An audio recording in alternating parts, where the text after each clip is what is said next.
सिखों के प्रथम गुरु श्री गुरु नानक देव जी ने पूरी दुनिया को बराबरी, प्रेम और मानवता का संदेश दिया।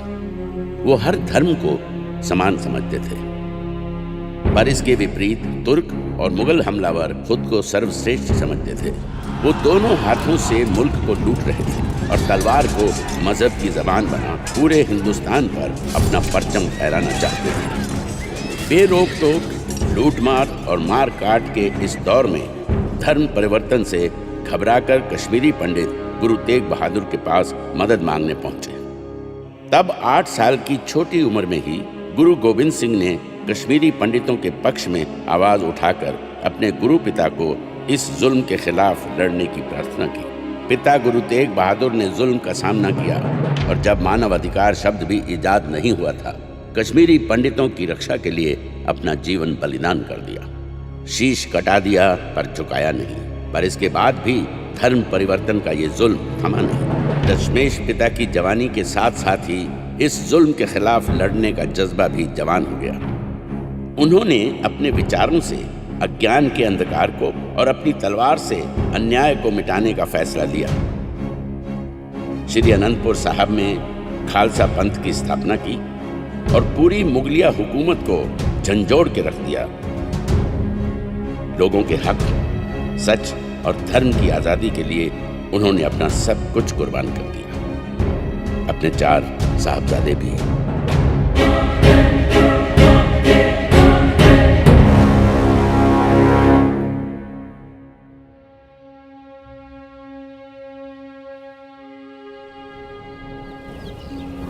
श्री अनंतपुर साहब एक और उछाले मारता दरिया सतलुज और दूसरी तरफ आसमानी रंग में खुला सरसा नदी का पानी। रंग बिरंगी हरी भरी वादी की गोद में गुरुजी के 4 साहबजादे हंसते खेलते बड़े हुए। वो नगाड़े की चोट पर खुली हवा में उड़ते और लोग देखते रह जाते।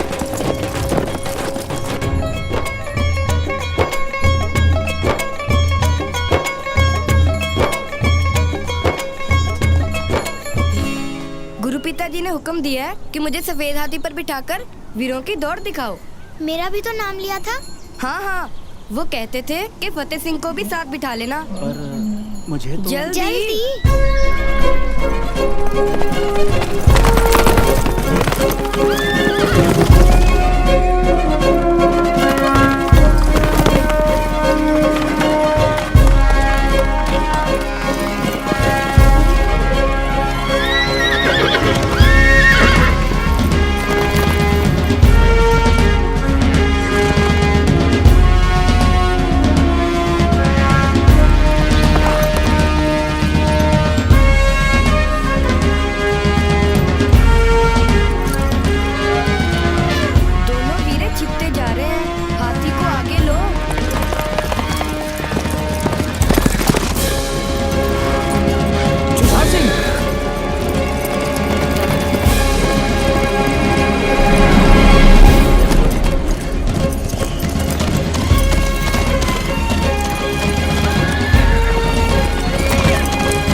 डूबने से बचा है।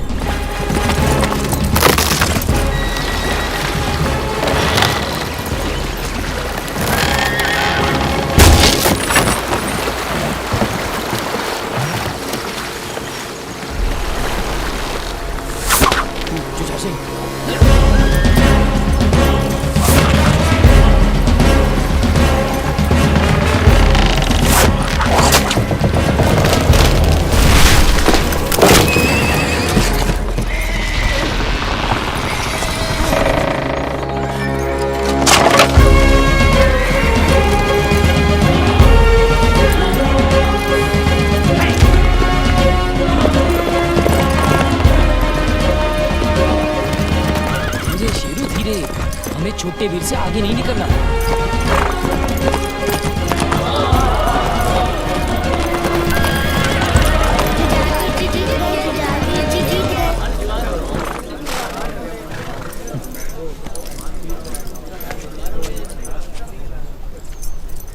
प्रताप सिंह जी, अब हमें नीचे उतारो। ये हुक्म तो गुरु साहब ने मुझे नहीं दिया था। घुड़सवारी अच्छी कर लेते हो। एक ब्राह्मण फरियाद लेकर आया है। गुरु साहब ने आप जी को बुलाया है।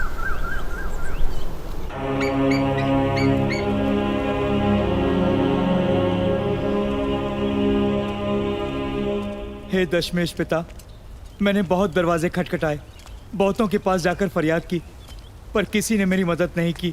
मेरी नई नवेली दुल्हन का अभी तो चूड़ा भी नहीं उतरा था कि पठान उठाकर ले गया। बस अब तो आप ही मेरी मदद कर सकते हो। दशमेश पिता के दरबार से कभी कोई फरियादी खाली हाथ नहीं लौटा। जो हुक्म गुरु पिता। ਪਹਿਲਾ ਅਸ਼ਟਪਦੀਆਂ ਕਰ ਤੀਜਾ ਇੱਕ ਓੰਕਾਰ ਸਤਿਗੁਰ ਪ੍ਰਸਾਦ। ਜਿਨ ਸਿਰ ਸੋਹਨ ਪੱਟੀਆਂ मांगी पाए सिंदूर से सिर काती मुन्नियन गल विच आवे धूड़। हमारे मुल्क पर हुए बाबर के हमले का श्री गुरु नानक देव जी ने अपनी बानी में बताया है कि कैसे सुहागनों के सिंदूर मिट्टी में मिल गए, जिनके सर पर सुंदर पट्टियां थी कैसी उनकी बुरी हालत हो गई। लोगों के दर्द को अपने दिल में समोकर गुरु साहब ने बाबर को कहा था कि इतना कुछ देखकर भी तैकी दर्द ना आया। दादी माँ, इतना जालिम था बाबर, उसके राज में लोग इतने दुखी थे। ये जो दिल्ली के तख्त पर बैठा है, इसके राज में कौन सा कोई सुखी है? वीर जी, आप औरंगजेब की बात कर रहे हो ना? हाँ, उसी पत्थर दिल इंसान की। जुल्म करना तो जिसकी आदत बन चुकी है। जालिमों के जुल्मों के बारे तो तुम काफी जानते हो। दादी माँ जो गुरबानी सिखाती है वो भी तुम्हें याद है या नहीं? बानी तो सहज होती है गुरु माता, अपने आप कंठस्थ हो जाती है। हाँ गुरु माता, सुनो फिर। आद गुरु नमे, जुगाद गुरु नमे, सत गुरु नमे, श्री गुरुदेवे नमे। ये दोनों तो सही उतरे हैं जुझार सिंह। और तुम्हारी संस्कृत और फारसी की पढ़ाई कैसी चल रही है? गुरु माता, अब हम संस्कृत और फारसी बोलनी ही नहीं, लिखने भी जानते हैं। गुरु माँ, वीर जी तो अब घोड़े की लगाम अच्छी तरह खींच लेते हैं। अच्छा, अब तो मैदान जंग में चमकने वाली तलवार आपके बेटे के हाथों में खिलेगी। क्या सोचने लगी गुरु माँ? बेटा, शस्त्र धारण करके युद्ध में जाने से पहले जैसे तुम्हारा बड़ा भाई सोना गबरू जवान लगता है, तू भी वैसा ही लगा करेगा ना? गुरु माँ, आपके आशीर्वाद के बिना भला मैं मैदान जंग में कैसे जाऊंगा? तब खुद ही देख लेना।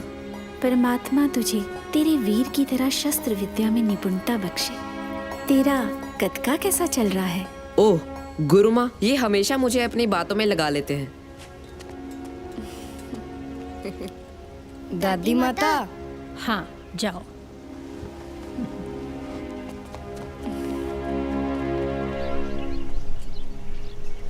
देवकीदास, गुरु पिता का आदेश है कि आगे से अगर तुम्हारी चोरू के साथ कोई छेड़खानी करे तो अपनी रक्षा खुद करनी सीखो। मैं वादा करता हूँ गुरु साहब जी का मैं बहुत शुक्रगुजार हूँ अजीत सिंह जी, जिन्होंने मेरी मदद के लिए आपको भेजा। वाहिगुरु जी का खालसा, वाहिगुरु जी की फतेह।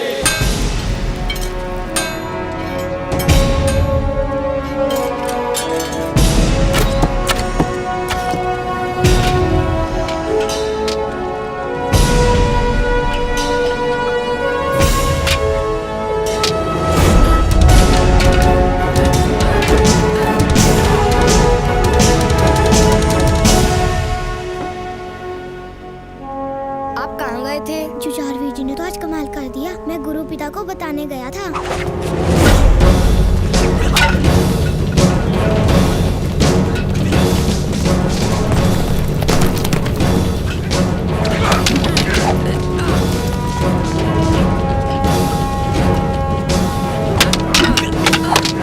अजीत सिंह, जुझार सिंह तो आज पता नहीं क्या खा कर आया है।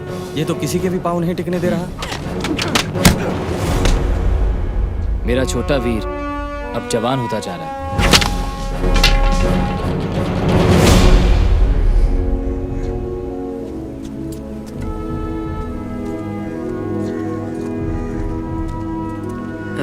वीर जी, मेरी तलवारबाजी शुरू करवाओ। उस्ताद जी भी यही महसूस करते हैं। जुझार सिंह के शरीर में अब काफी फुर्ती है। तलवारबाजी के कई गुर तो मैंने अपने आप सीख लिए हैं। आप चाहो तो देख सकते हो। अच्छा जी। मेहर सिंह जी,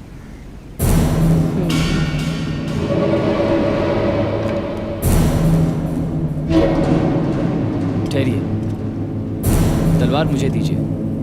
मेरे छोटे भाई ने कितने गुर सीख लिए हैं ये मैं खुद देखना चाहूंगा। बसाओ।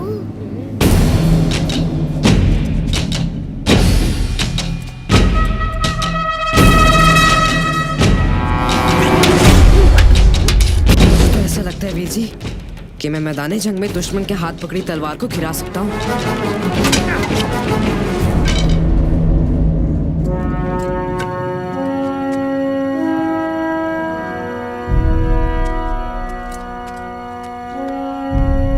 सोना भट्टी में तप चुका है, अब इसके कहने बनाना शुरू कर। लेकिन याद रहे, सिंह की कृपान कृपा करने के लिए उठती है, सुन करने के लिए नहीं। वीर जी, अब आप गतका जल्दी जल्दी सीखना, तभी मेरी बारी जल्दी आएगी। जाओ वीर जी, मैं नहीं बोलता आपके साथ। हमने मेरी तरफ की बात नहीं की, जो जारवीर जी का साथ दिया। कैसे भाई? उनकी शिकायत पर आप गुदगुदी करने लगे। मेरे मिर्चों वाले हाथ अपनी आंखों को लगाकर तो देखो पानी निकलता या नहीं। वीर जी, फतेह सिंह का दिमाग बहुत चलता है। हम इसे बाकी सेवकों की तरह संस्कृत पढ़ने काशी भेजेंगे। नहीं वीर जी, मैं आप सबको छोड़ के कहीं नहीं जाऊंगा। ठीक है, फिर नहीं जाना तो संगत की सेवा करनी पड़ेगी, भाई कन्हैया से भी बढ़कर। वीर जी, एक बार आप भाई कन्हैया जी के बारे में सुनाते सुनाते रुक गए थे, क्या बात थी वो? मैं बताता हूँ वीर जी। एक बार एक सिंह ने आकर शिकायत की, गुरुजी, युद्ध के बाद भाई कन्हैया जी जख्मी तुर्कों को भी पानी पिलाते हैं। भाई कन्हैया ने फिर कहा, गुरुजी, आपके सिंह शस्त्र चलाकर दुश्मन मारते हैं और मैं उनको पानी पिलाकर दुश्मन ही मारता हूँ। गुरु पिता ने मुस्कुरा कर कहा, कन्हैया, अब से मरम पट्टी भी साथ लेकर जाया कर। मैं भी गुरु पिता जैसा सन सिपाही बनूंगा। ये क्या गंगू, मैंने तुम्हारे पास बच्चों के लिए घी शक्कर भेजी थी, तू वैसे ही वापस ले आया? मैं क्या करता माता जी, आपके चारों लाल तो अंदर से दरवाजा बंद करके बैठे हैं। कहते हैं शाम तक हमें कोई ना बुलाए। ये जब भी चारों इकट्ठे होते हैं नया ही रंग ले आते हैं। माता जी, आपको पता है इस पर ये क्या करना चाहते हैं? कल मेरे पोते दरबार में उस आत्मा रूपी परमात्मा के बारे में गुणगान करेंगे, जिसके आने से धरती का अंधेरा छटा और रोशनी हो गई। वाहे गुरु वाहे गुरु वाहे गुरु वाहे गुरु वाहे गुरु वाहे सतगुरु नानक परगटया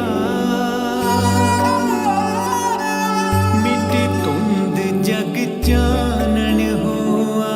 वाहे गुरु वाहे गुरु वाहे गुरु सत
देखा, मेरे पोतों ने खुश कर दिया मेरे लाल को।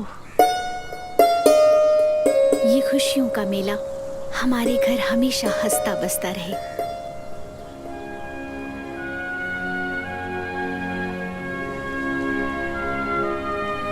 पर ये रौनकें बहुत दिनों तक नहीं रही।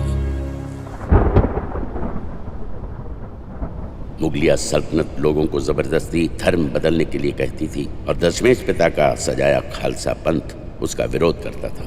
इसलिए हर धर्म और हर जाति के लोग गुरुजी के साथ जुड़ते हैं और फक्र महसूस करते हैं। उनकी बढ़ती ताकत मुगलिया हुकूमत और पहाड़ी राजाओं की परेशानी का सबब बनती जा रही थी।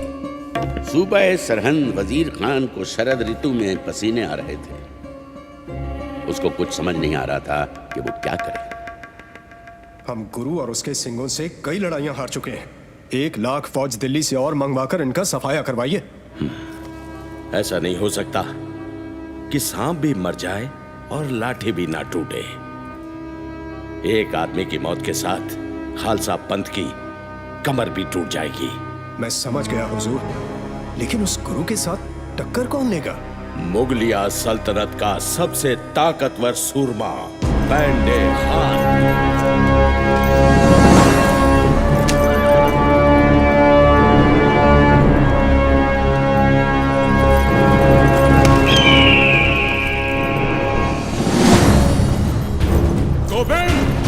अपनी फौजों को क्यों मरवाता है? चल, तू और मैं आपस में दोनों लड़कर जंग का फैसला कर लेते हैं। गुरु साहब ने 5 प्यारों से आज्ञा मांगी। फिर तैयार हो जा गोविंद।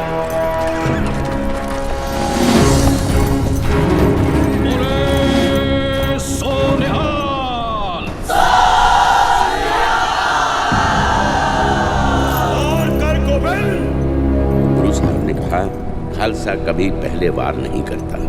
ललकारा तूने है पेंडे खान, वार मैं कैसे कर सकता हूँ? नहीं, पहला वार तू कर गोविंद। गुरु साहब ने कहा, सोच ले पेंडे खान, अगर वार करने की तमन्ना दिल में ही रह गई तो फिर क्या करेगा? तो फिर बचा अपने आप को। देखो दीनाबेग साहब, पेंडे खान का तीर खालसा पंथ की कमर तोड़ने के लिए तैयार है।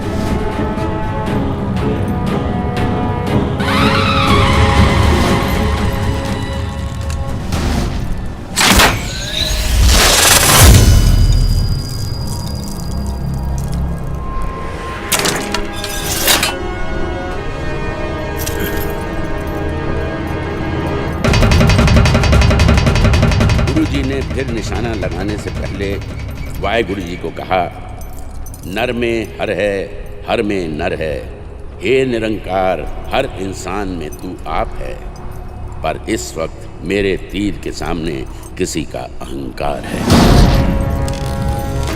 पेंडे खान की खबर सुन वजीर खान तिलमिला उठा।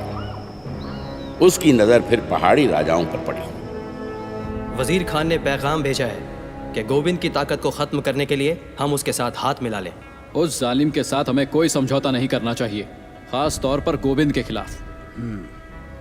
हमने उससे जितनी लड़ाइयां लड़ी, हम सबको मुंह की खानी पड़ी। फिर भी गोविंद ने कभी भी तुम्हारी किसी की जमीन के एक टुकड़े पर भी कब्जा नहीं किया।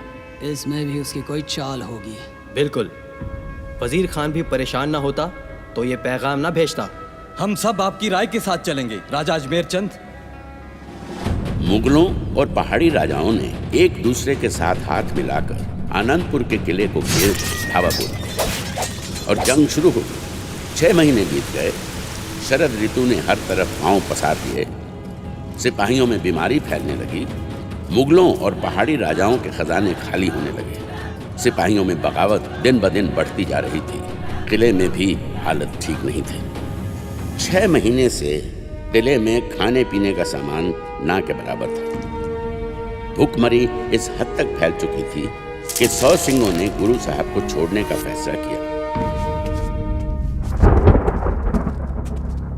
गुरु साहब ने अपनी माताजी को उनके पास बात करने के लिए भेजा। तुम्हारे गुरु ने तुम्हारी विनती मंजूर कर ली है। बस इस बिदावे पर लिख दो कि तुम उनके सिख नहीं और वो आपके गुरु नहीं। हम लिखने के लिए तैयार हैं। यहाँ अब सिवाय भूखमरी और मौत के अलावा कुछ नहीं। इस किले को छोड़कर जाना ही अच्छा है। अगर कोई और सिंह आज से खुद को सिंह नहीं कहलाना चाहता तो वो भी इनके साथ बाहर जा सकता है।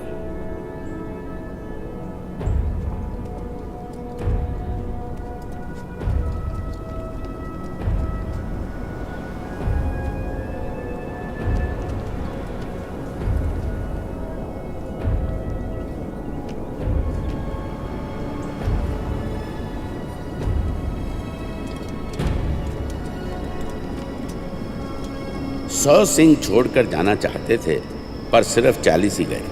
बाकियों के जमीर ने आज्ञा नहीं दी। सिपे सालार, वो सिंह जा रहे हैं। रुक जाओ, लगता है डर कर भाग रहे हैं। जाने दो। सही सोचा जनाब। इससे पहले कि हमारी फौजें घेरा तोड़ दें, बस ऐसे ही ये किला खाली हो जाए। एक बार धोखा देने के बाद आखिरकार घास में सांप की तरह रेंगता वजीर खान का गुरु साहब को पैगाम आया, जिसमें मुगलों ने अपने धर्म और पहाड़ी राजाओं ने गौ माता की कसम खाई कि अगर गुरु साहब किला खाली कर दें तो कोई उनकी परछाई की तरफ भी नहीं देखेगा। वो जिस तरफ जाना चाहें अपने सिंगों को लेकर जा सकते हैं। गुरु साहब ने इस प्रस्ताव को अपने कुछ करीबी सिंहों के कहने पर मंजूर कर आनंदपुर का किला खाली कर दिया। जोरावर सिंह, फतेह सिंह, जल्दी करो, माताजी तुम्हारा इंतजार कर रही हैं। वीर जी, हमें भी आपके साथ रहना है। तुम दादी माता और माताजी के साथ रहो और उनका ख्याल रखो। फिर आप हमारे साथ आ जाओ, हम चारों मिलकर उनका ख्याल रखेंगे। नहीं फतेह सिंह, हम आखिरी दल के पीछे सबकी रखवाली करते चलेंगे। अब जहाँ डेरा लगाएंगे वहीं मिलेंगे। अगर आप ना आए? आप जहाँ होंगे ना, हम पीछे पीछे आ जाएंगे। अच्छा ठीक है, अब चलो। वीर जी, जोर से जप्फी डालने को दिल करता है। मेरा भी।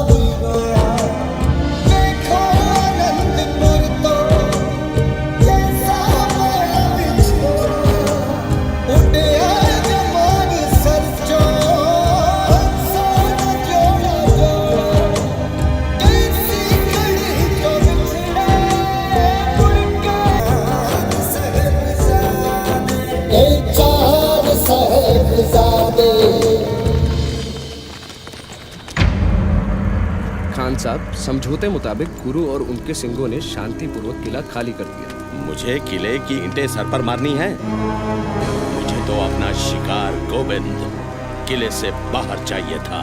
इच्छा तो पूरी हो गई, अब सोच क्या रहे हैं खान साहब? हम ये नहीं कर सकते। हमने अपने धर्म और इन्होंने अपनी गौ माता की कसम खाई है। कसम?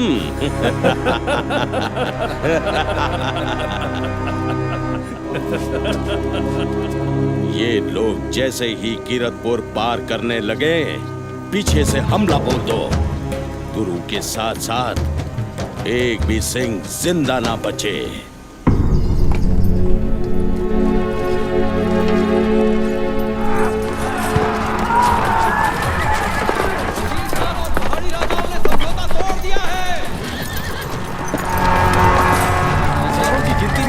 हमारा पीछा कर रही है।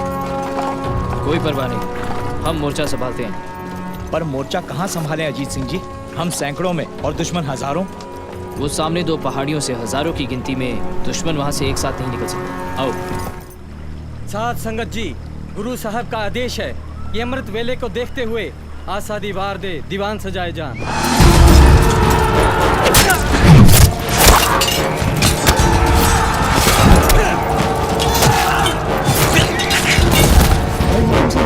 मुगलों और राजपूतों का एक और झुंड हमारी तरफ आ रहा है। इन दोनों भाइयों को यहाँ नहीं होना चाहिए। अजीत सिंह जी, दुश्मन चालाकी से किसी और रास्ते जाकर सिरसा किनारे हमला न कर दे। हमें एक बार जाकर देख लें। आप चलिए, मैं आपके पीछे से आता हूँ। पहाड़ी पर पड़े उस पत्थर को फेंक कर रास्ता कर दो। हम कहाँ जा रहे हैं? हमें सिरसा किनारे जाकर एक बार वहां की खबर ले लीजिए।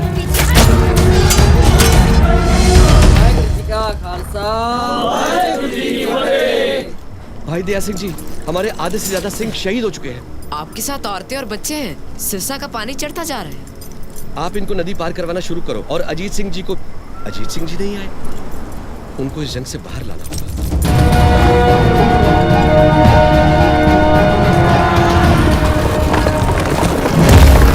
खड़े हो जाओ, यहाँ से एक भी मुगल सिरसा की तरफ जा ना पाएगा।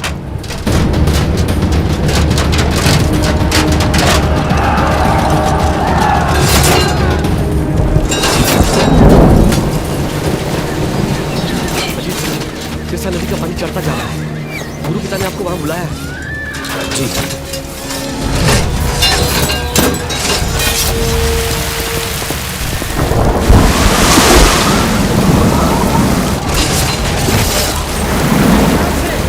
पानी का बहाव बहुत तेज है, कहीं आपके पैर ना उखाड़ दे। सिंहों का मोर्चा भारी पड़ रहा है। पहाड़ी पर चढ़कर उन पर पीछे से वार करो।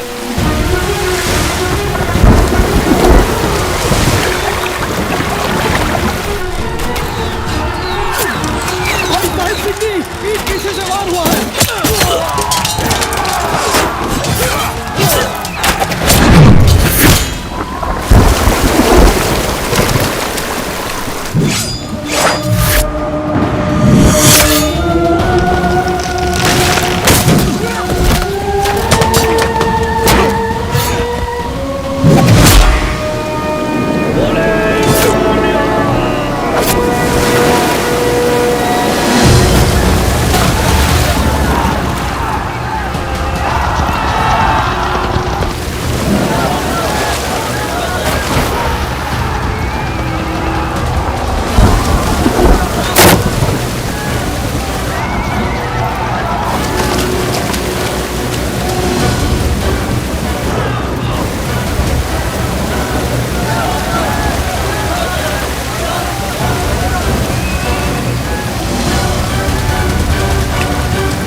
खान साहब, हम पुल की तरफ से इनका पीछा करते हैं।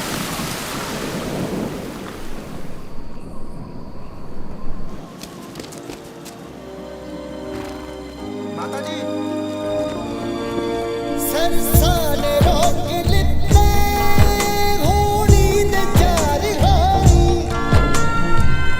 हम दूर तक देख कर आए हैं माता सुंदरी जी, कोई दिखाई नहीं दिया। भाई मनी सिंह जी, हमें दिल्ली की ओर चल देना चाहिए। एक बार फिर देख कर आता हूँ, शायद अजीत वीरा या कोई और मिल जाए। यहाँ रुकना खतरे से खाली नहीं है माताजी। चलिए निकल चलते हैं। चलो बच्चों, गंगू ठीक कहता है, जैसी वाहिगुरु की मर्जी।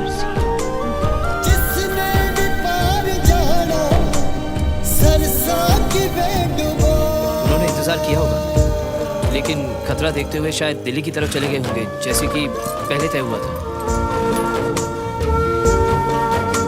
जी, कोटला निहाम होते हुए पुरमाजरा चलने का हुक्म हुआ है।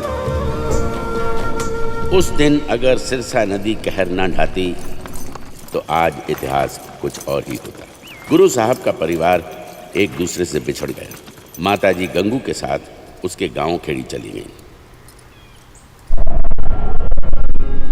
चौधरी बुद्धू चंद ने गुरु साहब को अपनी गढ़ी में शरण दी, जहां से पहले भी वो एक लड़ाई लड़ चुके थे।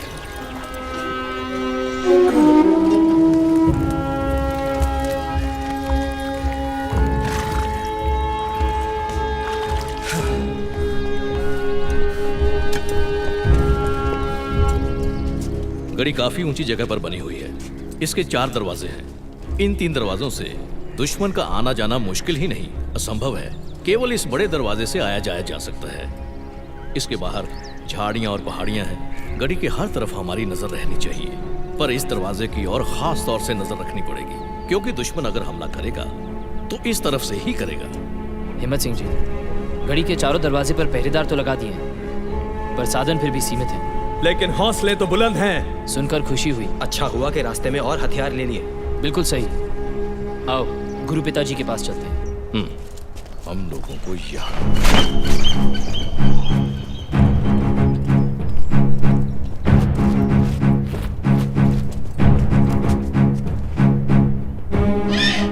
गुरु पिताजी, गढ़ी के चारों तरफ पहरेदार लगा दिए गए हैं। दशमेश पिताजी, आपके हुक्म अनुसार जख्मी सिंहों का इलाज चल रहा है। हम गढ़ी के आसपास कड़ी नजर रखेंगे। मुगल फौज यहाँ किसी भी वक्त पहुंच सकती है।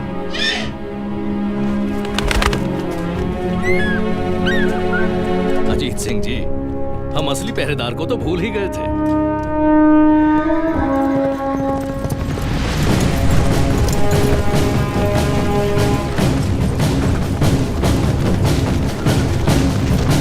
चमकौर के बाशिंदों सुनो,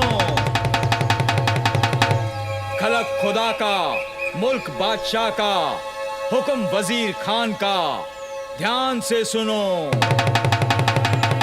हिंद का पीर अपने सिंहों के साथ चमकौर की गढ़ी में पहुंचा है। फौजदार का हुक्म है, जो कोई भी अनंतपुर के गुरु की या उसके सिंहों की मदद करेगा, उसका सर कलम कर दिया जाएगा। बेटा, ये चूरमा तो मैंने तुम्हारे लिए बनाया था। तुम इसे लेके कहाँ जा रहे हो? माँ, अनंतपुर साहब वाले गुरुजी और उनके सिंह गढ़ी में आए हुए हैं। सभी लोग उनके लिए कुछ ना कुछ लेके जा रहे हैं। ये चूरमा मैं उनको देकर आऊंगा। ना बेटा, ऐसा मत करना, हम पर कोई और मुसीबत ना आ जाए। क्यों री कुड़िए, तू क्यों बच्चे को डरा रही है? क्या बुरा करने जा रहा है मेरा लाल? तू जा बेटा। मैं चलता हूँ बेबे। तू मेरे पोते को उन 40 सिंगों जैसा डरपोक बना रही है जो गुरु साहब को किले में छोड़ आए थे। तुझे पता भी है जब वो भगौड़े घर गए तो घर वालों ने उनकी क्या हालत की? लो पहन लो चूड़ियाँ मेरी और संभालो अपना चौका चूल्हा। अपनी तलवार मुझे दो। मैं गुरु की सिंगनी बन के मैदान में डट जाती हूँ। मेरी बात तो सुनो। पीछे हट जाओ। जो गुरु का सिंह नहीं, वो सिंगनी का भी सिंह नहीं। मैं अपने गुरु के दुश्मनों से खुद लड़ूंगी। ओ मूर्ख, सर दे के तुमने खंडे का अमृत छका है। जुल्म से टक्कर लेने के लिए तुम्हें उन्होंने सिपाही बनाया और तुम उनको छोड़कर घर भाग आए हो। 40 को अन्न पकाने वाली घरवालियाँ बहुत याद आ गई। माता गुजरी का लाल भी तो पेट से भूखा था। शेर की गुफा में रहना तुम सबको रास ना आया गीदड़ो। बंदे बनने लगे थे।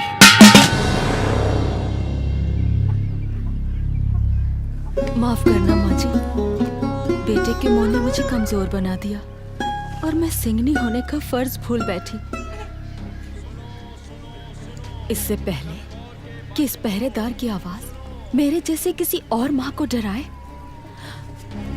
सुनो सुनो सुनो, चमकौर के बाशिंदों सुनो, खलक खुदा का, मुल्क बादशाह का।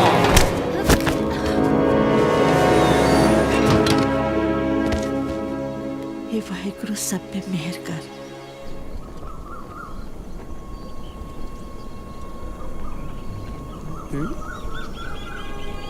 भाग सिंह जी, वो देखो, 2 बच्चे झाड़ियों में छिपते हुए गढ़ी की तरफ आ रहे हैं। चलो देखते हैं।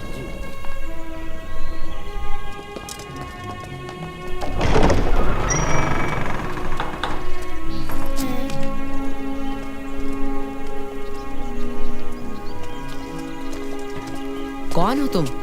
हमने सुना है कि अनंतपुर साहब वाले गुरुजी फिर से गढ़ी में आए हुए हैं और मैं उनके लिए चूरमा लेकर आया हूँ। मैं शिकर।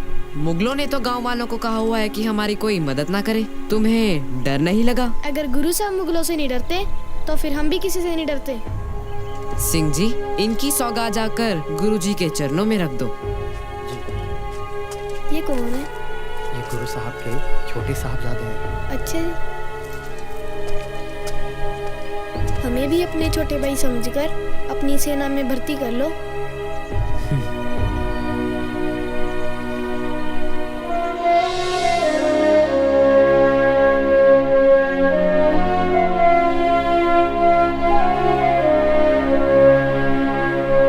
वीर जी,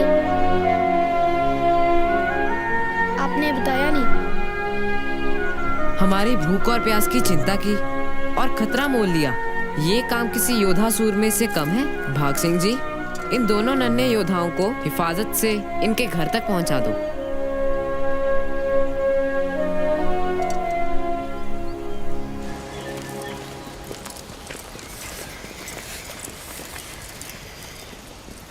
बस माता जी, कुछ आधा कोस और होगा। लो, आ गए। कुम्मा, ओ कुम्मा!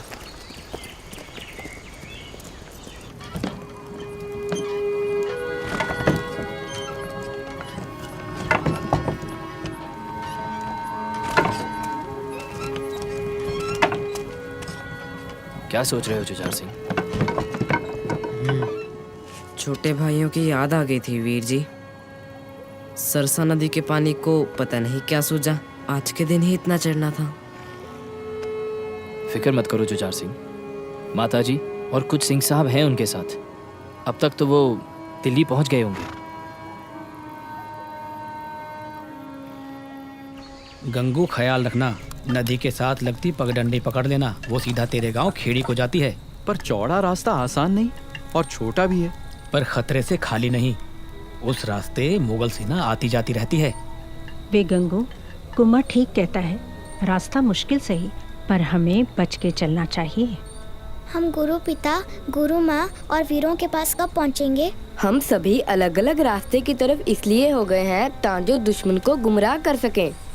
जैसे ही माहौल ठीक होगा, अजीत वीर जी हमें आकर ले जाएंगे, है ना दादी माँ? बस वो आप किसी मुसीबत में ना हो।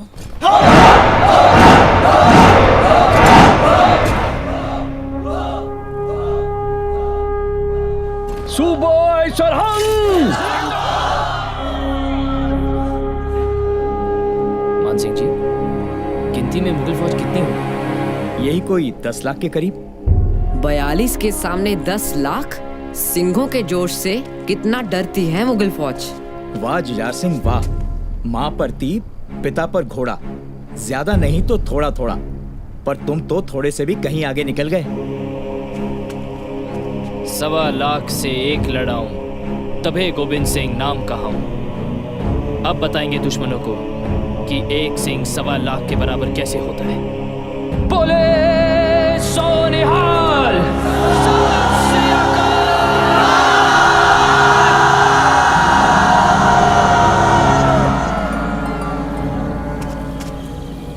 बात सुन नपन मियाँ, तुम तो कहते थे मुट्ठी भर सिंह है। मुझे तो 100 की खबर थी, पर उनके जयकारे ने तो कान के पर्दे फाड़ दिए। मुझे तो ज्यादा लगते हैं। और सिंह आ गए होंगे। वो कितने होंगे? 100, 500, 1000? हम लाखों में हैं। मैं जनाब वजीर खान के साथ मशवरा करके आता हूँ। जाओ। तुम जाओ। मैं तो इतना जानता हूँ कि इनमें से कल एक भी नहीं बचेगा। गुरु साहब जानते थे उस रात को भला कैसे सोते। सोचते हुए गुरु आराम करती हुई फौजों में आए, सोए हुए बच्चों के जैसे खुद पिता आए। हौले दबे पांव टहल रहे थे सतगुरु। भक्ति से मुरीदों की बहल रहे थे सतगुरु। देखते हर एक को गुरु दीदारे तरसे।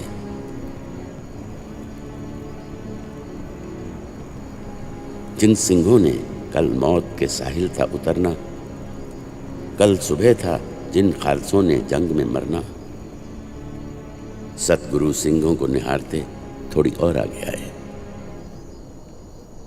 साहबजादे जहां दोनों ही सोए हुए पाए,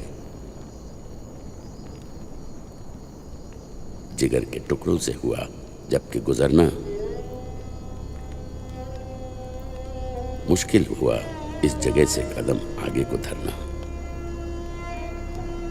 सोचते थे कल दोनों ही परवान चढ़ेंगे, और खुरदार मेरे सचखंड में तुम चैन करोगे।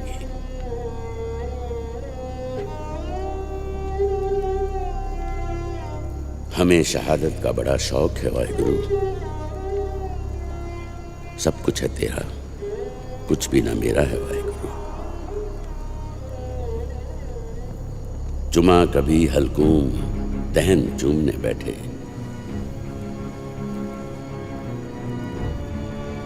जैसे धरती पर सोए तो कमल चूमने बैठे।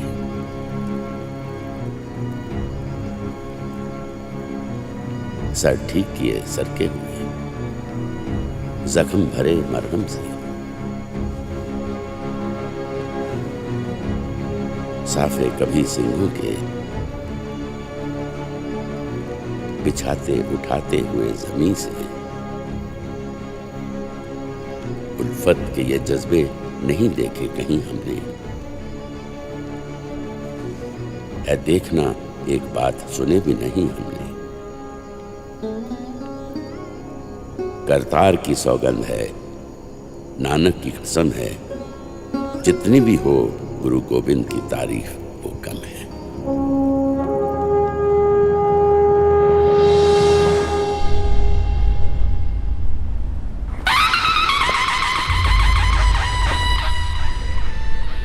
सिपाहियों, हमला करो।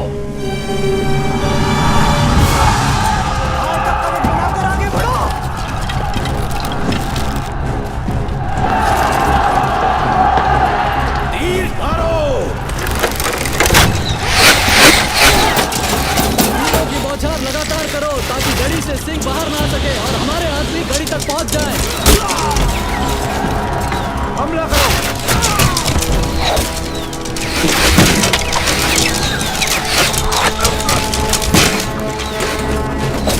गड़ी के दोनों कोनों पर जाके इनके पैरों पर तीर मारते हैं।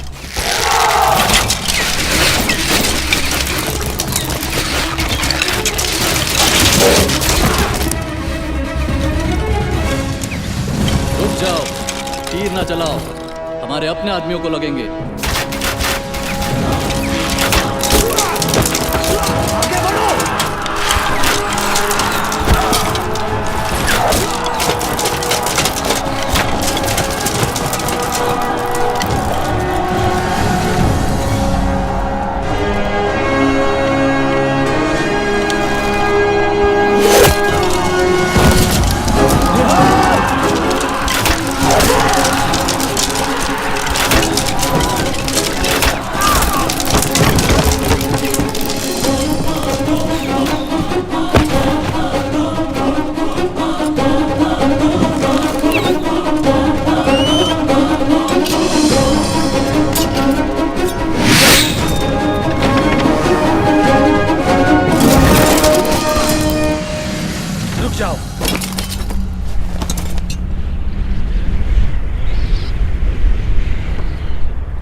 रणनीति बदलनी पड़ेगी।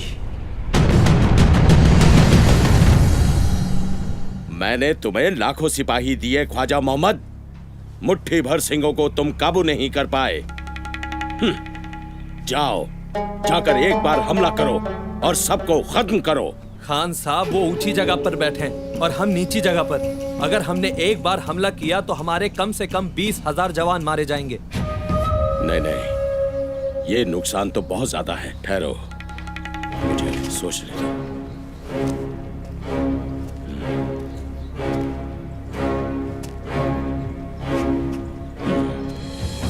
ऐसा करो, उनकी तीरों की मार से तुम सब 10 गज दूर रहो।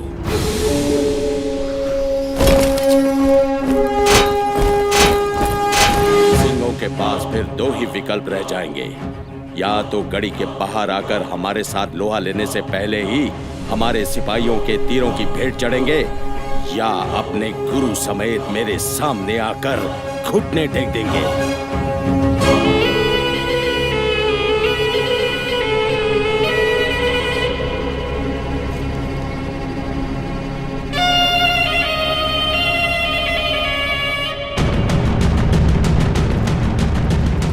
समय आ गया है शहीदी पाने का। मुगल गड़ी को घेर कर बैठ गए हैं। उनको पता है कि हमारे पास खाने पीने का सामान सीमित है। गुरु साहब का हुक्म है, हमें गड़ी से बाहर जाकर लड़ना होगा। ठीक है, हम एक बार जाकर हल्ला बोल देते हैं। कम से कम सैकड़ों को धरती पर लिटा देंगे। हम सैकड़ों नहीं, हजारों को मारेंगे, लेकिन जैसे गुरु पिता का हुक्म है कि 5-5 सिंहों का जत्था मुगलों से युद्ध करने के लिए कड़ी से बाहर जाएगा। हम उनको इतना नुकसान पहुंचाएंगे जितना उन्होंने सपने में भी नहीं सोचा होगा।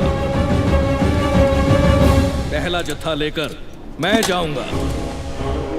मेरे साथ 4 सिंह जाने के लिए तैयार हो जाए।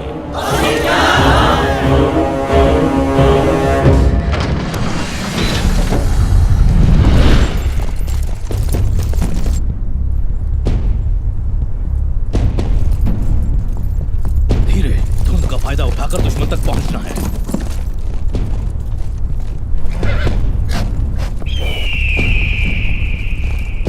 लगता है सिंह आ रहे हैं। तू जाकर देख, तू जाकर देख।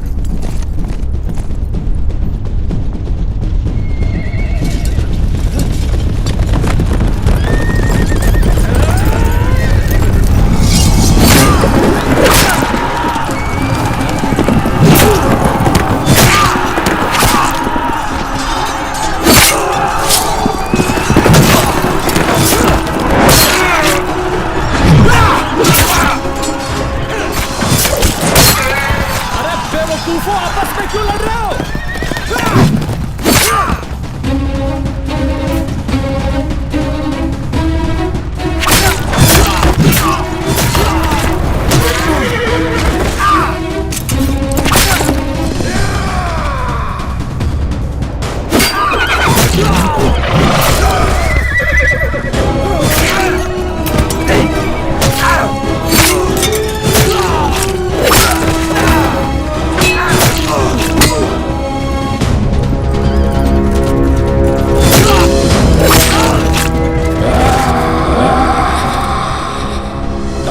बंद करो इसकी।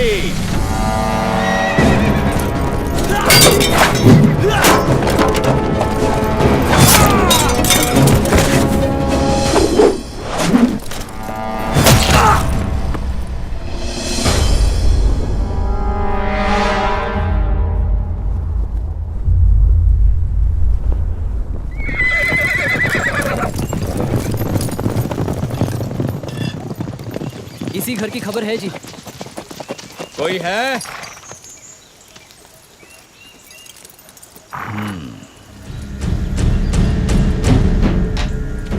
लगता कोई आ गया।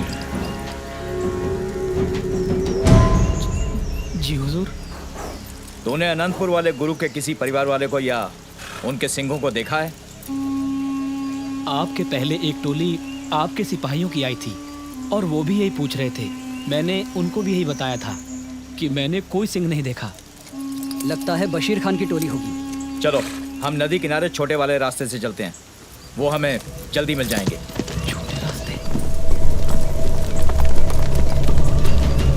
हे वाहिगुरु, रक्षा करना। माताजी यहाँ थोड़ी देर आराम कर लीजिए।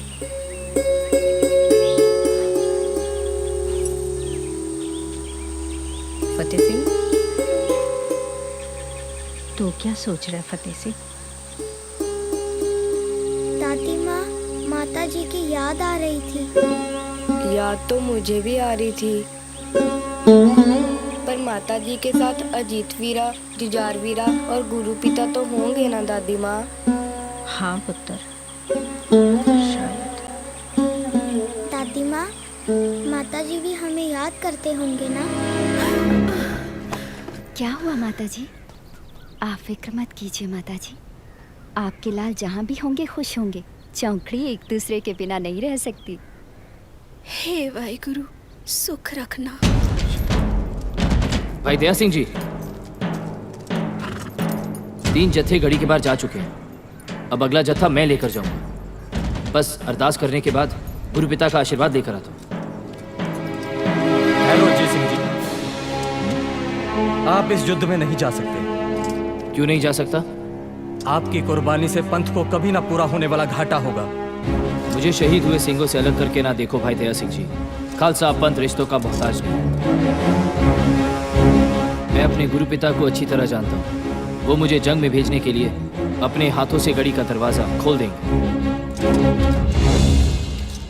अजीत सिंह अपनी जिद पर अड़े हुए हैं। अब तो बस गुरु साहिब ही रोक सकते हैं।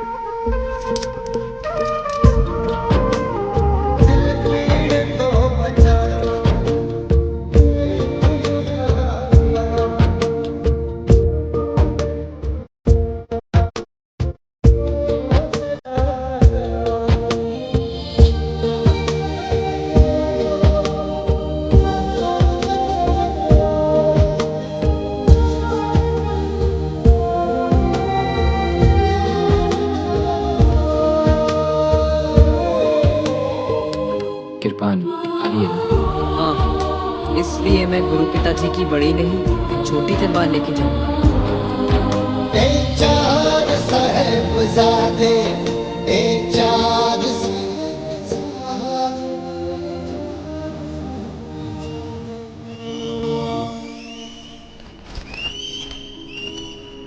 गुरु साहब जी, हमने आपके पास एक फरियाद की थी,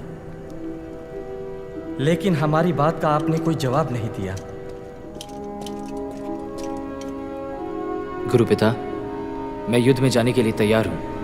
अजीत सिंह जी, आप... नाम मेरा अजीत है। जीता नहीं जाऊंगा, जीता गया अगर तो जिंदा नहीं आऊंगा। मुझे आशीर्वाद दीजिए गुरु पिता। दशमेश पिता ने अजीत सिंह को जंग में भेजकर साबित कर दिया कि माता गुजरी के लाल को लोगों के सर मांगने का ही शौक नहीं, जरूरत पड़े तो कौम की खातिर अपने बेटे का सर भी दे सकते हैं। देशवा पर मोहे है शुभ कर्मंते कभू न डरूं, न डरूं और सो जब जाए लड़ूं, निश्चय कर अपनी जीत करूं।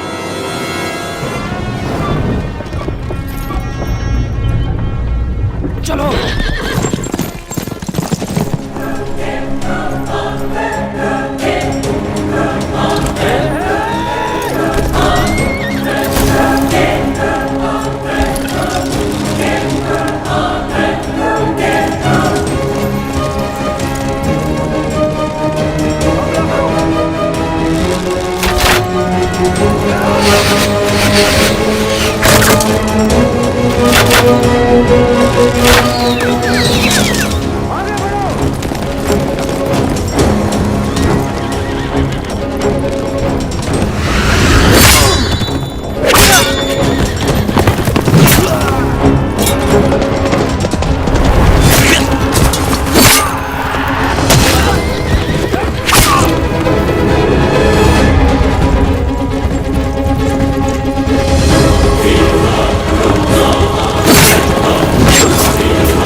बेटा सुनो, जिस चीज की जरूरत हो ले आओ।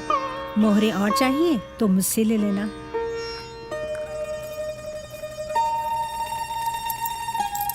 रख बेटा। माता जी, यहाँ भी तो सब कुछ आपका ही है ना, ये तकलीफ मत कीजिए, मैं रोटी बनाती हूँ।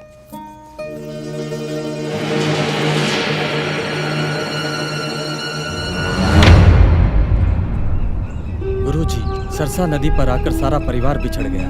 माताजी, छोटे साहबजादे पता नहीं कहाँ चले गए। अजीत सिंह जंग में शहीद हो चुके हैं, फिर भी आपके माथे पर कोई शिकन नहीं। दुनिया जीने के तरीके ढूंढती है, आपका हौसला सिंहों को शहीद होने का जोश दिलाता है। बस अब तो बाबा जुझार सिंह पर ही आस है कि ये बड़े होकर पंथ की बागडोर संभालें। गुरु पिताजी, मैं भी बड़े वीर की तरह जंग में जाऊंगा। ना जुझार सिंह ना, आप ऐसी बात ना करो। आप तो अभी बहुत छोटे हो। गुरुजी, इनको समझाओ ना। मैं सेवा सिंह से कहता हूँ, ये अगला जत्था वो लेकर जाएगा।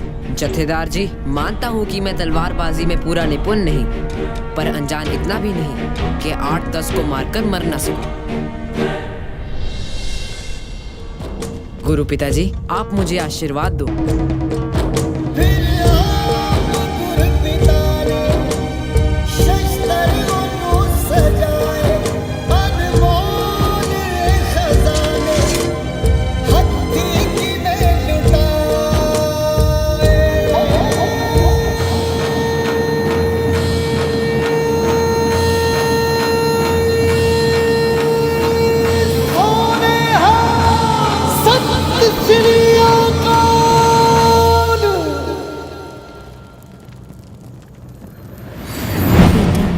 शस्त्र धारण करके युद्ध में जाने से पहले जैसे तुम्हारा बड़ा भाई सोना गबरू जवान लगता है, तू भी वैसा ही लगा करेगा। आपके आशीर्वाद के बिना भला मैं मैदान जंग में कैसे जाऊंगा, तब खुद ही देख लेना।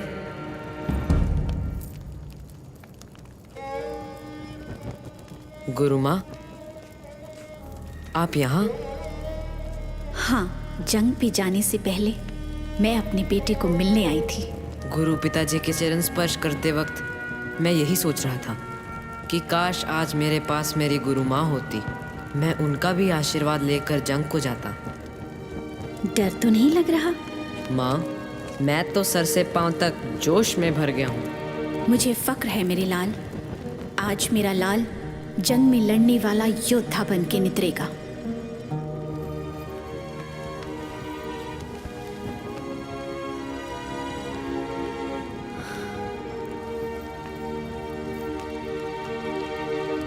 माँ, आपकी आंखों में आंसू?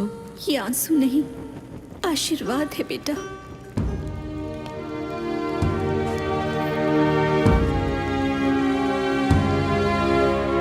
जिव जिव हुक्म तिवे तिवकार, नानक साची की साची कार।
दूसरा पुत्र है।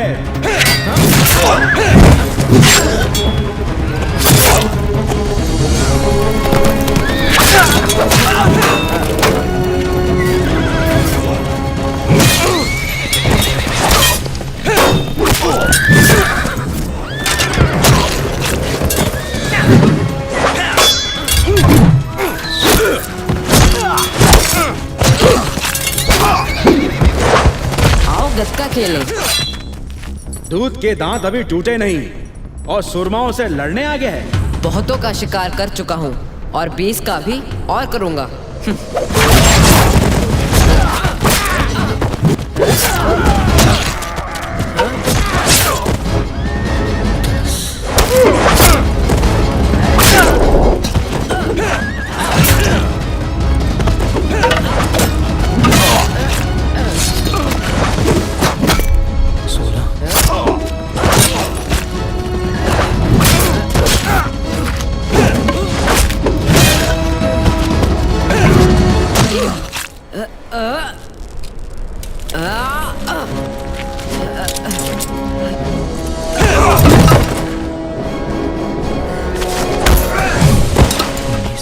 ओए गुरु के पुत्र, बस तूने तो 20 कहे थे।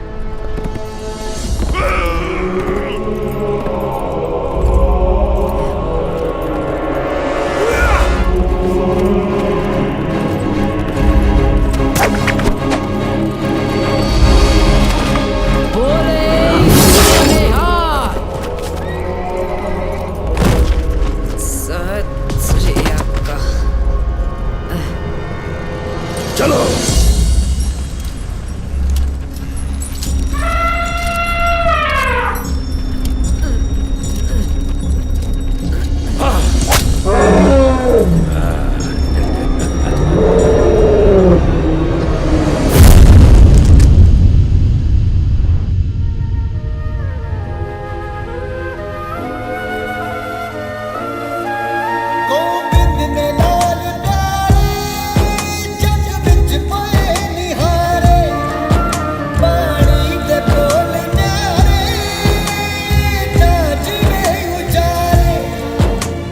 मेरा मुझ में किछ नहीं, जो किछ है सो तेरा, तेरा तुझको सौंप दे, क्या लागे मेरा।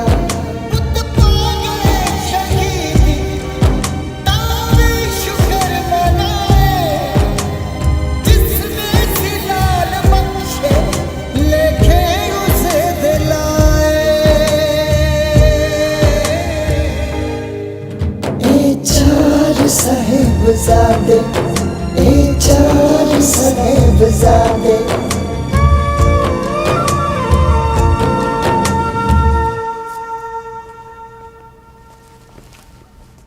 गंगू, गंगू,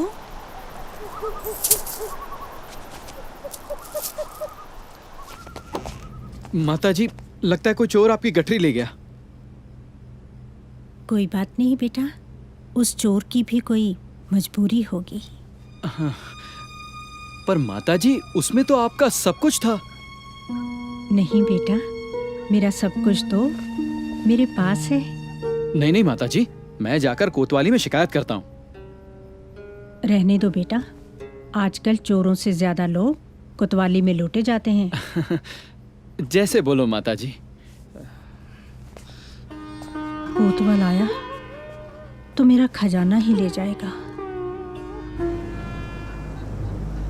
सही कहा था सिंगों ने, बंद मुट्ठी खुले हाथ की सारी उंगलियां तोड़ देती है। इनके गुरु में जरूर कोई रूहानी ताकत है। कोई रूहानी ताकत नहीं हैदर मियाँ, मैदान जंग में फतेह जिगर वालों की होती है। वजीर खान को कहो अपने बच्चों को जंग में भेजकर दिखाए।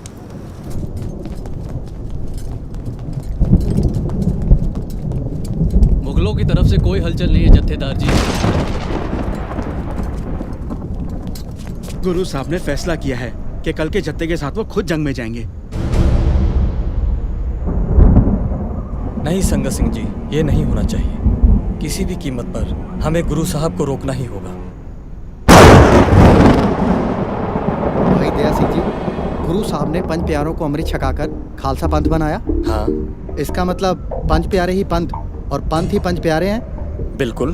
बस फिर हम सब गुरु साहब के पास जाकर विनती करते हैं कि गुरु जी, आप हो तो पंथ है और हमारे सिखों के लिए पंथ ही सब कुछ है।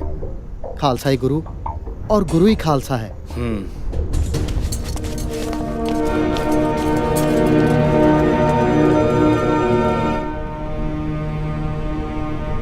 गुरु साहब जी, पंच प्यारों को खंडे बाटे का अमृत छकाकर आपने ये अधिकार उनको दिया था कि जब कभी भी पंथ के सामने सवाल उठे तो पंच प्यारों के फैसले को अटल माना जाएगा।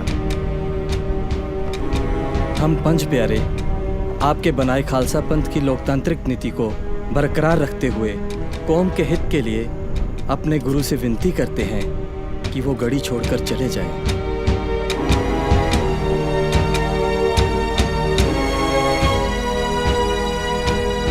वाहिगुरु जी का खालसा, वाहिगुरु जी की फतेह।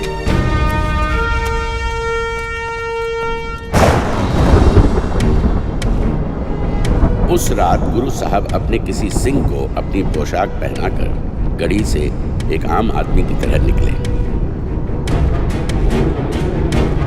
उनके साथ भाई दया सिंह, धर्म सिंह और भाई मान सिंह थे, लेकिन जाते जाते भी योद्धा की तरह दुश्मनों को ललकारते हुए गए। ताली ठोककर कहा, हिंद का पीर जा रहा है, कोई रोक सकता है तो रोक ले। ये सुनकर मुगलों में भगदड़ मच गई। तूफान के कारण मशालें बुझ गई। कौन है? कौन है उधर? उधर से आवाज आई, सुना? अरे कुछ दिखाई नहीं दे रहा है, इसे सुनाई भी नहीं दे रहा है। घनी काली रात थी, किसी को समझ में नहीं आ रहा था कि क्या हुआ। मैंने शायद ठीक सुना है, फौजदार को जाकर कहता हूँ। अगली सुबह चमकौर साहब में घमासान युद्ध हुआ। जिस सिंह ने गुरु साहब की पोशाक पहनी थी, उसको देखकर फौजदार को लगा उसने गुरु साहब को मार दिया। वजीर खान खुशी से नाच उठा। ओए मूर्खो, ये गुरु नहीं कोई और है। जाओ जाकर गढ़ी का कोना कोना छान मारो। खान साहब, गढ़ी में तो कोई नहीं, बस गुरु का एक नीला घोड़ा और 4 अरबी घोड़े खड़े हैं। इसका मतलब है कि वो एक बार फिर हमारी आंखों में धूल झोंक कर निकल गया। गुस्ताखी माफ खान साहब, गुरु तो जोर से आवाज देकर गया है। कल रात जो मैंने सुना फिर वो ठीक था। हिंद का पीर जा रहा है, कोई रोक सके तो रोक लो। मैंने तो फौजदार को उसी समय जाकर कहा। मुझे क्यों नहीं बताया? अब जाओ हर तरफ जाकर उसे तलाश करो। मुझे वो हर हालत में चाहिए। मैं उसे तुर्की पगड़ी बांधकर अपना गुलाम बना लूंगा। सिपाहियों, देखते क्या हो, मार गिराओ उस गुरु के बाज को।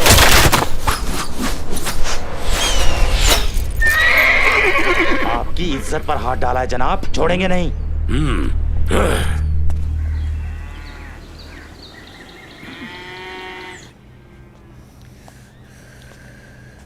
ये लो बेटा दूध।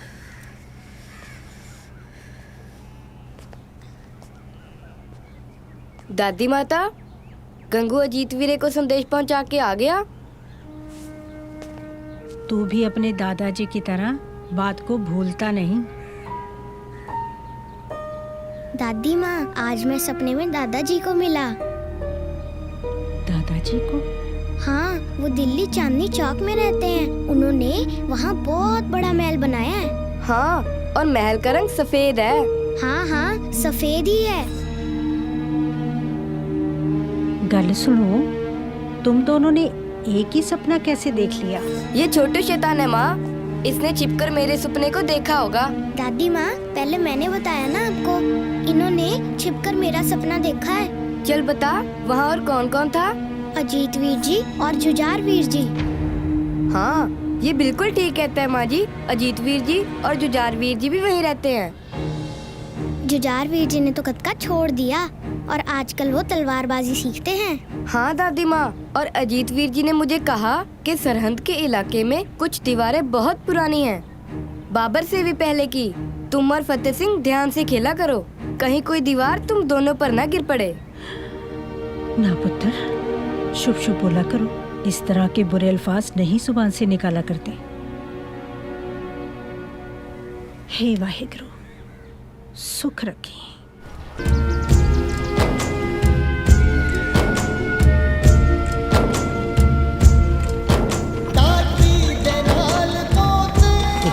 लाखों की फौज लेकर भी वजीर खान अब तक गुरु को पकड़ तो नहीं सका। अब बच्चों और औरतों पे जुल्म करने वाला सुरमा नहीं, शैतान कहलाता है। और ये काम हमारे हाथों हो रहा है। बेहतर होता कि हुक्मरान गुरु की तलाश में हमें भी चमकोर बुला लेते।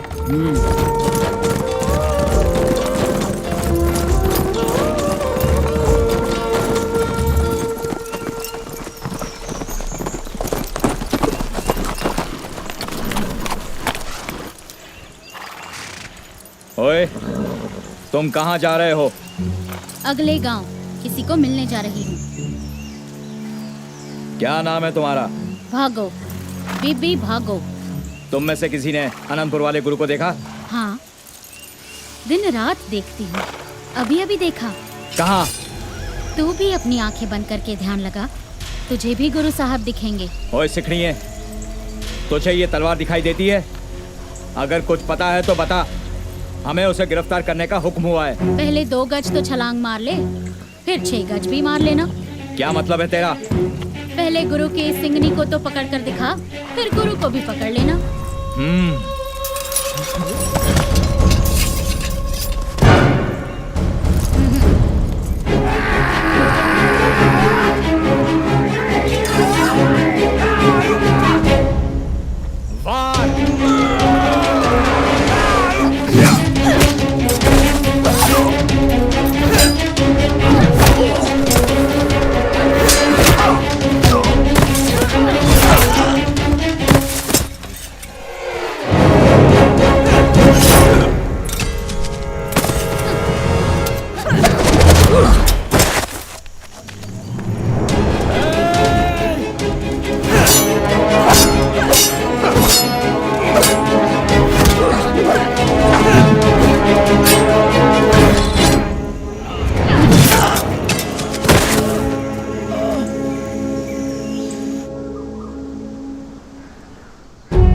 कलगीधर प्रीतम को बेदावा लिखकर देने वालों, जाओ गीदड़ों की तरह अपने घरों में छिपकर बैठ जाओ।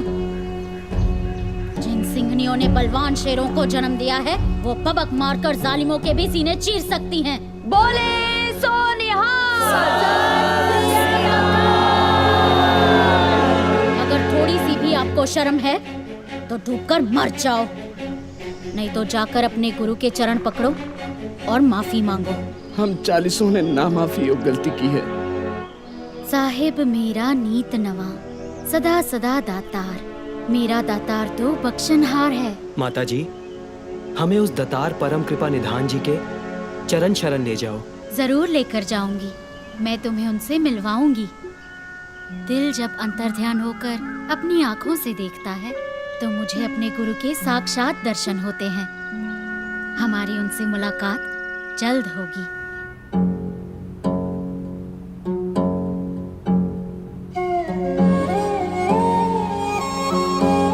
दादी माँ, किसी को भी मालूम नहीं हमारे गुरु पिता कहाँ हैं। नहीं बेटा, मेरा गोविंद मेरे पोतों के सवालों में और अपनी माँ के ख्यालों में पता नहीं कहाँ गुम होकर रह गया। मित्र प्यारे नू हाल मुरीदा दा कहना,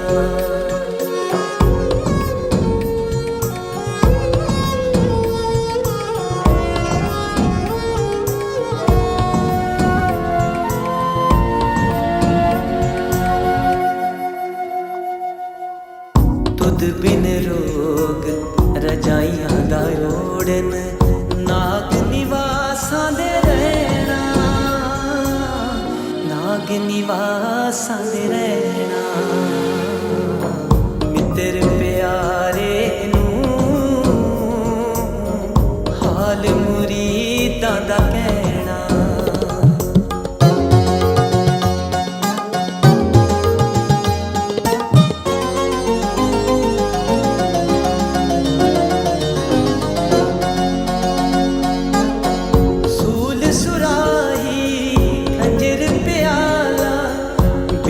कसाइयां दा सैना, बिंग कसाइयां दा सैना। मित्र प्यारे हाल मुरीदां दा कहना।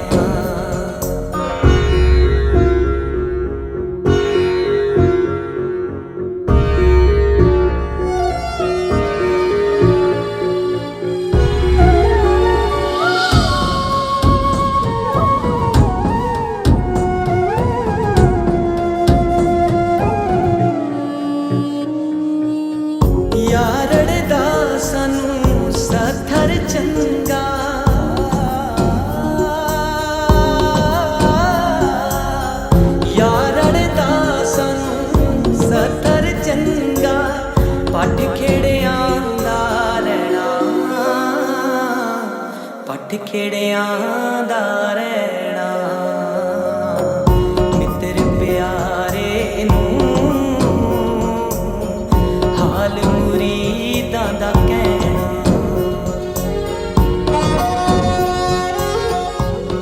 गुरु साहब के पास पहुंचकर तीनों सिंहों ने निरंकार का शुक्रिया अदा किया। गुरु साहब की फटी पोशाक और जख्मी पैर देखकर उनकी खुशी मायूसी में बदल गई। बोल मिर्जा। जनाब, गुरु की माँ और उसके बच्चों को कहाँ ठहराना है? ये दिल्ली से आए शाही मेहमान है जो पूछता है कहाँ ठहराना है। जाओ, इनको ठंडे बुर्ज में कैद कर दो। माफ करना जनाब, बुर्ज की सर्द हवाओं से तो अच्छे भले आदमी के भी हाथ पांव नीले हो जाते हैं। तुमने शायद सुना नहीं, सिंह कहते हैं कि उनका खून गर्म होता है, फिर उनको भला ठंड कैसे लगेगी। और ऊपर से ये हिंद के पीर का कुटुंब है, इनको किसी चीज की कमी नहीं, इसलिए तू इनको कुछ नहीं देगा। कोई बिस्तर नहीं, पानी नहीं, रोटी का टुकड़ा भी नहीं।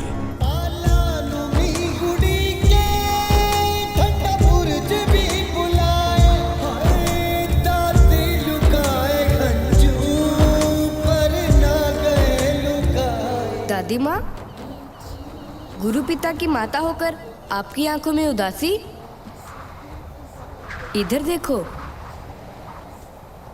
हम उनके बच्चे हैं, हम तो बिल्कुल भी नहीं घबराए। और आपने ही तो हमें सिखाया है कि अकाल पुरख का भाणा मीठा करके मानना चाहिए।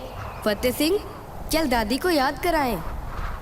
अकाल पुरख जो करता है ठीक करता है, उसके हुक्म बिना तो पत्ता भी नहीं हिलता। उसके बुरे काम में भी अच्छाई होती है, पर हम उसे समझ नहीं पाते, इसीलिए उसको भुलाने की गलती कर बैठते हैं और दुख पाते हैं। अगर मेरी बातें तुमको इस हद तक याद है मेरे बच्चों, तो फिर मैं कभी नहीं भूलूंगी कि तुम मेरे शेर पुत्र के लाल हो और मैं उसकी माँ। हुजूर, मिर्जा जी, मैं छोटी सी अर्ज करना चाहता हूँ, बुरा मत मानना। मैं उसके लिए आपको कुछ भी देने के लिए तैयार हूँ। कुछ भी देने के लिए तैयार है मोती? तो फिर हम भी कुछ भी सुनने के लिए तैयार हैं। मिर्जा जी, मैं गुरुजी की माता और उनके बच्चों के लिए ये दूध ले जाना चाहता था। ठीक है, मलाई मुझे दे जा और दूध तू ले जा।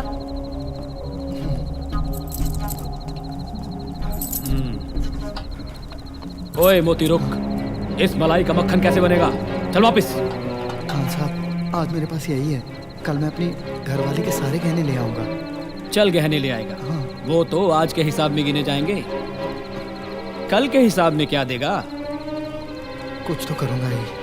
कल गहने याद से ले आना, जा। हे वाहेगुरु, माता जी और बच्चों की सेवा देने का तेरा लाख लाख शुक्र है। माता जी, आपके और बच्चों के लिए दूध लेकर आया हूँ। मोती की ये छोटी सी सेवा कबूल कर लो। हाँ।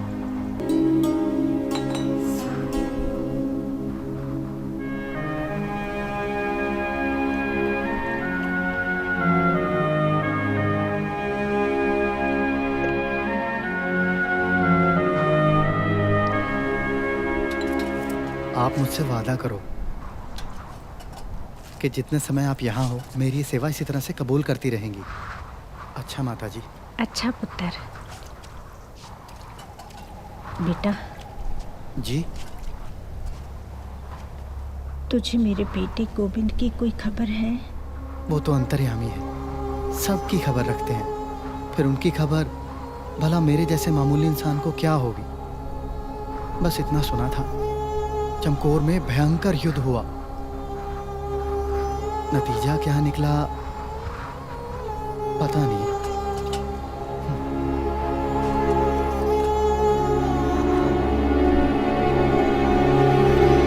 माता जी, एक बात समझ में नहीं आई। कौन सी बात? एक तरफ तो वजीर खान के सिपाही हाथ में नंगी तलवारें लिए गुरु साहब का सर कलम करने के लिए उन्हें जगह जगह ढूंढते फिरते हैं, और दूसरी तरफ उसी के इलाके में 2 मुसलमान भाइयों ने गुरु साहब को बड़ी इज्जत से अपने घर में रखा था। बंदे बड़े नेक हैं। नेक हैं और अनेक हैं। अनेकों उनके भगत हैं, सैकड़ों उनकी फौज में सिपाही हैं। कईयों को तो गुरु साहब ने अपनी फौज का मुखिया तक बना रखा है। गुरु साहब किसी मुसलमान या इस्लाम के खिलाफ नहीं हैं। वो तो उस कट्टरवादी सोच का विरोध करते हैं जो कमजोर और मजलूम लोगों का धर्म परिवर्तन करके उनका धन दौलत लूट रही है। गुरु साहब, औरंगजेब और उसके दूत वजीर खान में जो लड़ाई चल रही है वो किसी सिख या मुसलमान की लड़ाई नहीं है। ये तो अच्छाई की बुराई से लड़ाई है जो हमेशा चलती रहेगी। इसी अच्छाई बुराई का सबक पढ़ाकर आपने कई भटके हुए सिंहों को सीधा रास्ता दिखाया। इस काज के लिए खालसा पंथ आपका हमेशा ऋणी रहेगा माता जी। मैं तो अपने गुरु की एक छोटी सी सिपाही हूँ जिसने अपनी नज़र अपने गुरु के फरमान पर टिका रखी है कि कब मेरे दशमेश पिता मुझे हुक्म दें और मैं दुश्मनों के साथ भिड़ जाऊं। खान साहब, बुजुर्ग औरत और बच्चों को गिरफ्तार करना तो हमारे उसूलों के खिलाफ है। क्या उन्होंने सरहद में जाकर कोई बगावत की? उनका कसूर क्या है? उनका कसूर है कि वो बागी गोविंद की माँ और उसके बच्चे हैं। उस बागी गोविंद ने हमारी नाक में दम कर रखा है। मैंने उसे गिरफ्तार करने के लिए उसके परिवार को हिरासत में लिया है। पर ध्यान रहे, बच्चों और माँ पर कोई आंच नहीं आनी चाहिए। अगर कोई ऊंच नीच हुई तो हमें मजबूरन हरफिया बयान का दस्तावेज दिल्ली भेजना पड़ेगा।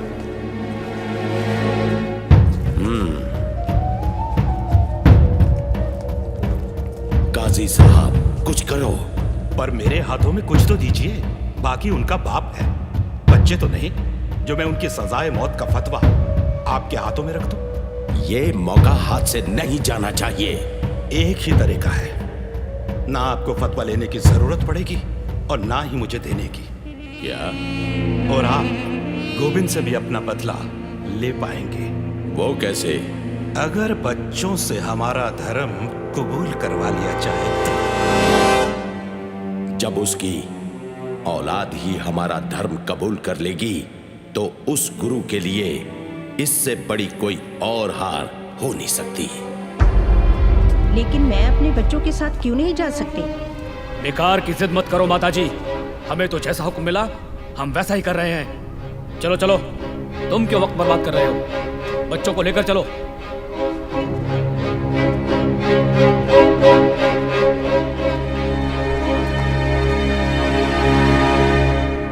खान साहब, जो करना है वो सब सोच लिया है।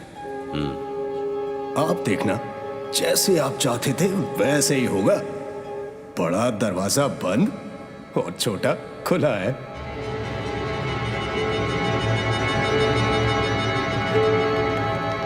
सिपाही बच्चों को लेकर यहाँ आ रहे हैं। हमारे सिपाही सर झुकाकर दरबार में आएंगे। बच्चे भी उनकी नकल करेंगे। हिंद के पीर के बच्चे सुबह इस सरहद नवाब वजीर खां के सामने आते ही सर झुकाएंगे।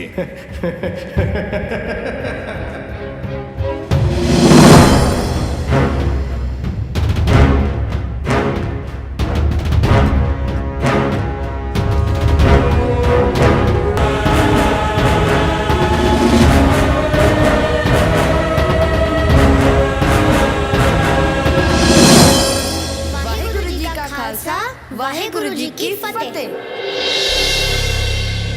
ये इन बच्चों ने क्या कहा? भाई यहाँ आकर तो हर कोई सलाम करता है। भाई, बच्चों से बहुत बड़ी गलती हुई है।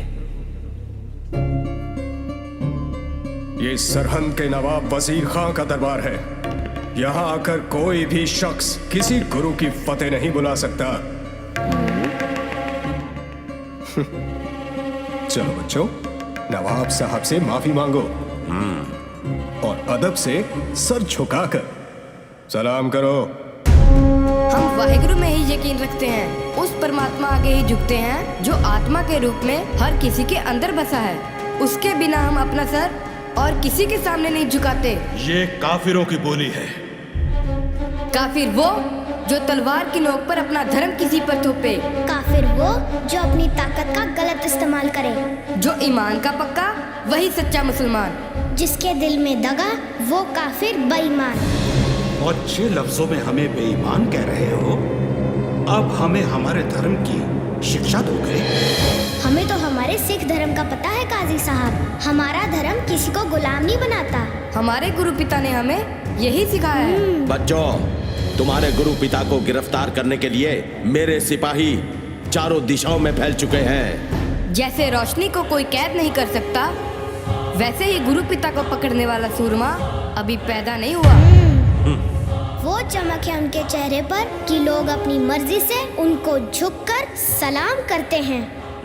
अगर आपका भी कभी उनसे सामना हो गया तो आपका सर भी अपने आप उनके आगे झुक जाएगा। क्या हुआ खान साहब? गुरु पिता के दर्शन हुए लगते हैं। खामोश!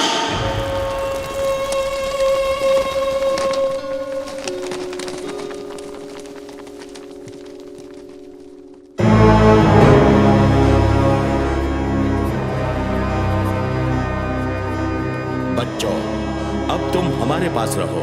मैं वादा करता हूं कि तुम्हारी हर जरूरत पूरी की जाएगी। वैसे भी अब तुम जाओगे कहां? शायद तुम्हें पता नहीं कि अनंतपुर उजड़ चुका है। तुम्हारे पिता को हमने पकड़ लेना है। तुम्हारे दोनों बड़े भाई अजीत और जुझार चमकौर की लड़ाई में मारे जा चुके हैं।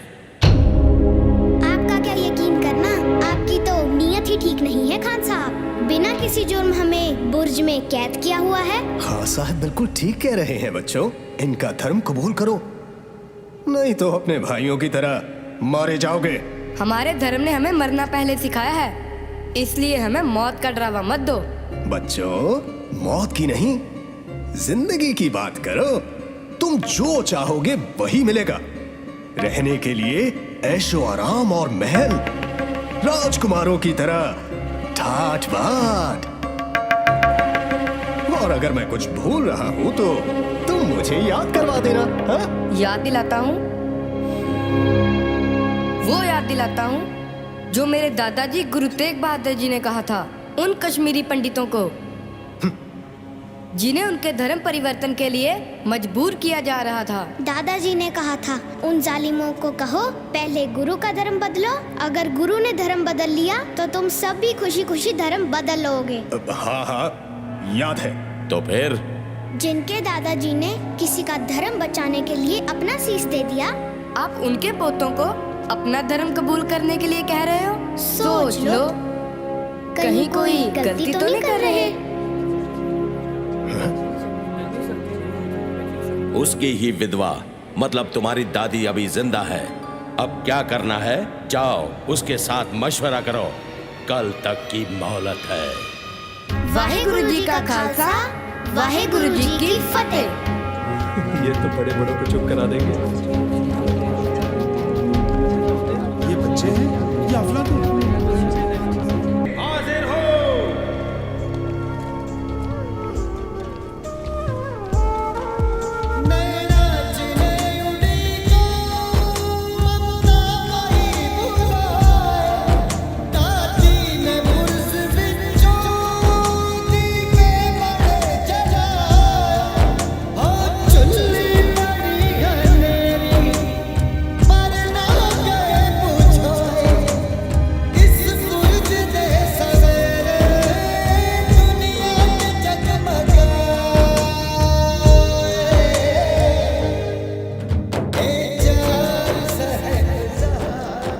कोई मामूली बच्चे नहीं हैं।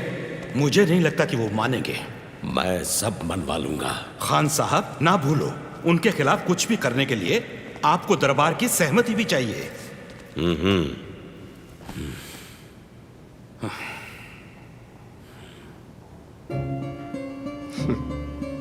जनाब, मेरी सोच की तारीफ करना।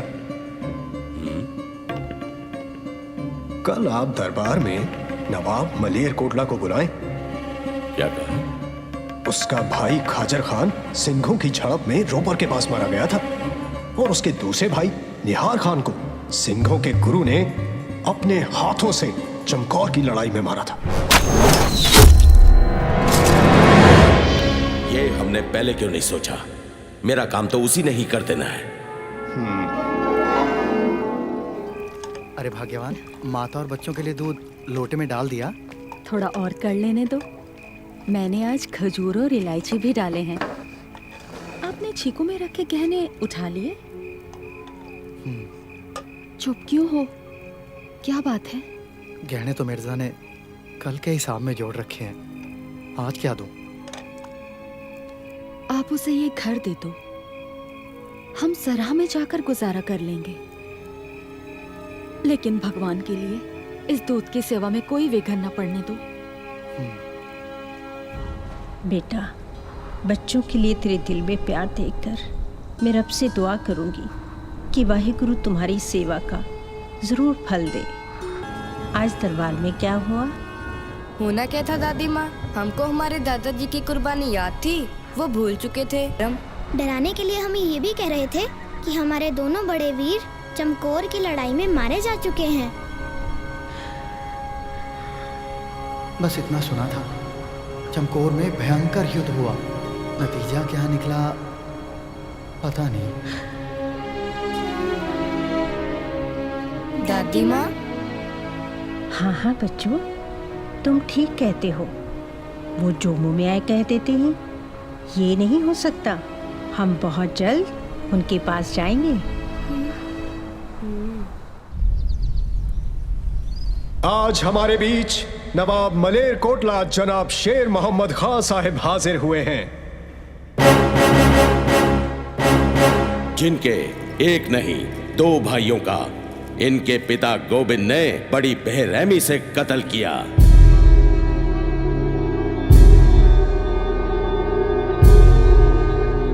तुम्हें पता है तुम्हारे पिता ने नवाब साहिब के भाइयों का कत्ल क्यों किया था? कोई गलती की होगी? इनके भाइयों ने। इतने छोटे बच्चे और इतनी बड़ी जुबान, इतना बड़ा वजीर और ऐसे नीच काम, भरे दरबार, शरेआम। गुस्ताखी की सजा मौत है। सजा मंजूर है पर झुकना कबूल नहीं। तुम्हें मौत से डर नहीं लगता? आपको खुदा से डर नहीं लगता? जुबान संभाल के बोल, बेखौफ। बेखौफ जीते हैं, बेखौफ ही मरते हैं। क्योंकि हम गुरु के सिंह हैं। सिंह? हाँ, सही काम करने वाला बंदा सिंह होता है। किसी की आंसू पोंछकर उसे खुशी देने वाला बंदा सिंह है। कमजोर की ताकत बनने वाला बंदा सिंह है। इंसाफ के लिए जिंदगी दांव पर लगाने वाला बंदा सिंह है। ओए सिंहो, इनके भाई इंसाफ की लड़ाई लड़ते थे जब तुम्हारे पिता ने युद्ध में उनका कत्ल किया। युद्ध में ना? उसे कत्ल नहीं, कुर्बानी कहते हैं। आप उसे कत्ल कहकर इनके शहीद भाइयों की मौत का अपमान कर रहे हो। लफ्जों के जाल बिछाकर तुम अपने बागी पिता के गुनाहों पर पर्दा नहीं डाल सकते। उसके गुनाहों की सजा तुम्हें जरूर मिलेगी और वो सजा खुद नवाबे मलेर कोटला तय करेंगे, जिनके तुम गुनहगार हो।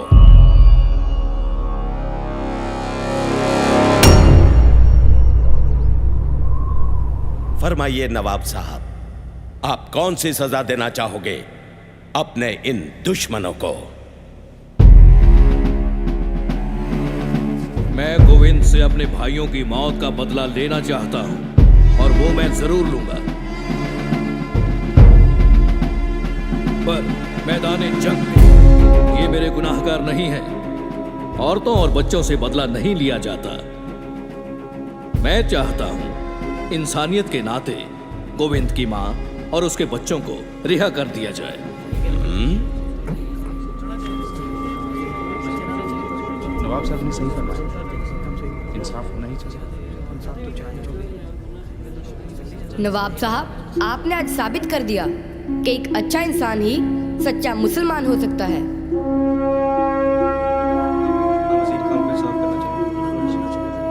मैं भी इंसाफ में यकीन रखता हूँ।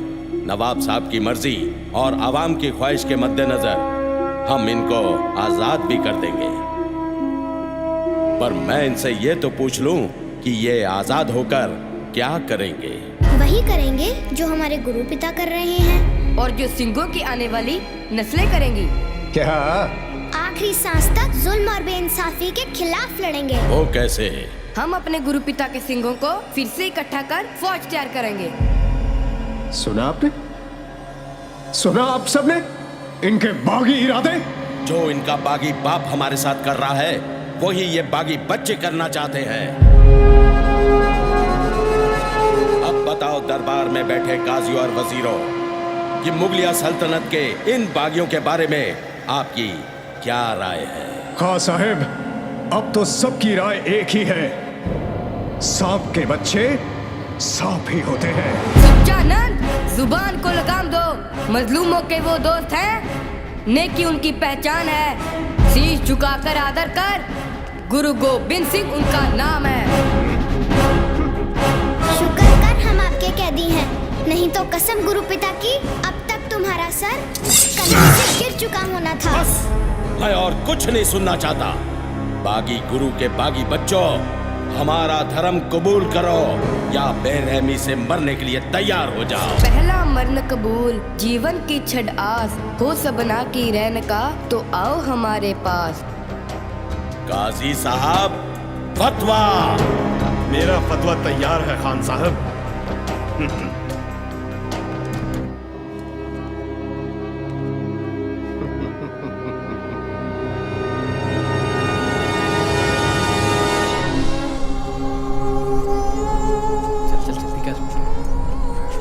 माता जी कहाँ जा रहे हो?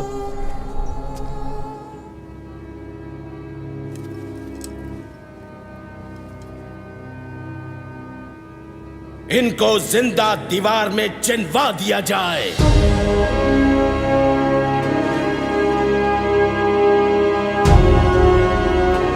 या अल्लाह, इस हुकूमत को कहर से बचा।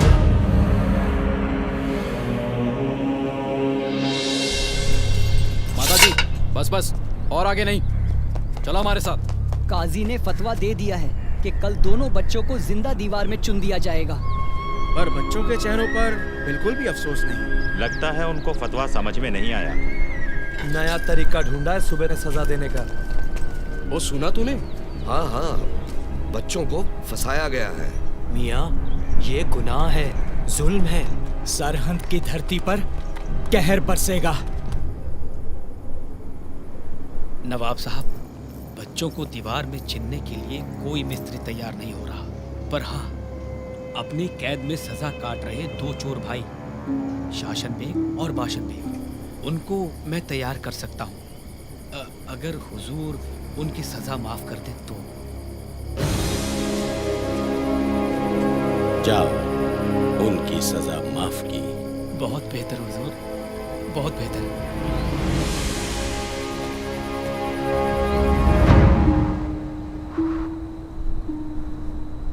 दादी माँ, हमने पाठ भी कर लिया, मोती मेरा दूध भी पिलाकर चला गया, पर आपने पूछा नहीं कि आज दरबार में क्या हुआ। बेटा, वही दलीलें, उल्टे सीधे सवाल। जो कुछ भी हुआ उससे हम बहुत खुश हैं दादी माँ। खुश हो? कौन सी बात से खुशी हुई तुम्हें? हम खुश हैं कि हम आपकी उम्मीदों पर सही उतरे। हम खुश हैं कि हमने अपने गुरु पिता और दादाजी की शान को बरकरार रखा। हम खुश हैं कि हमने जालिमों के डर से अपना धर्म नहीं हारा, आपकी सिखाई कुर्बानी को याद रखा। मुझे तुम पर फख्र है। काजी का फतवा कहता है कि हमें जिंदा दीवार में चिन दिया जाएगा। फिर क्या हुआ? जिंदा दीवार में ही चिनेंगे, मार तो नहीं देंगे। हाँ दादी माँ, मार थोड़ी देंगे।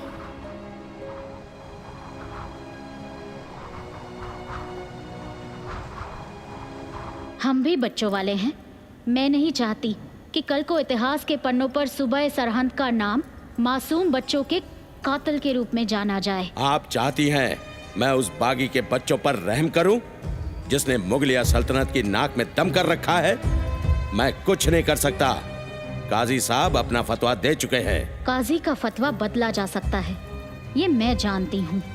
उस फतवे को कैसे बदलना है, ये आप जानते हैं। होश में आओ बेगम, मैं उन बच्चों की सजा नहीं माफ करूंगा। मैं नहीं चाहता कि सारी मुगलिया हुकूमत मुझे सिखों के गुरु से डरने वाला डरपोक कहकर बुलाए।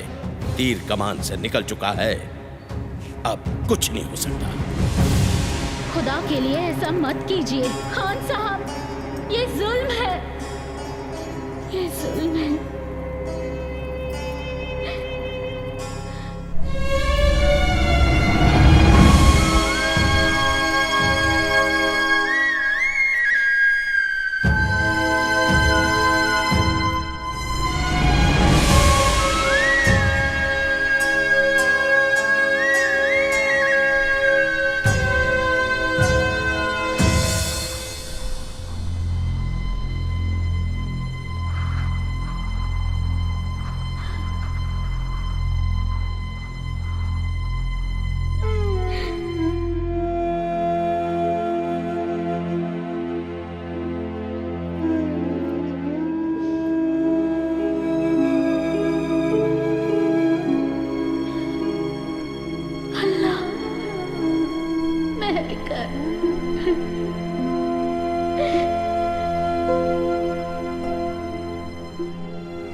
ओ माता, बच्चे को तैयार कर, लेने आ रहे हैं, फतवा जारी करना है।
क्यों अपने दुश्मन खुद बन रहे हो बच्चों? अभी भी तुम्हारे पास वक्त है। अभी भी आपके पास वक्त है काजी साहब, अपनी जिद छोड़ दो।